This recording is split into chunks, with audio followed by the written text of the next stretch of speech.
Hello, in this video I'm gonna show you how to perform factory reset on your D5s Ultenic using the Ultenic app. So in order to do that, we'll need to open our settings, then go for the restore factory settings. It will inform you that this step will erase all of the data on this device, restore it to factory settings and automatically unbind.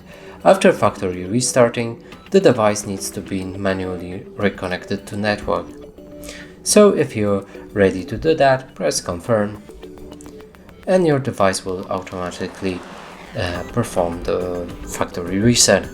And that's it for this video. Hope you like it. Please consider subscribing to our channel, leave a like and a comment below.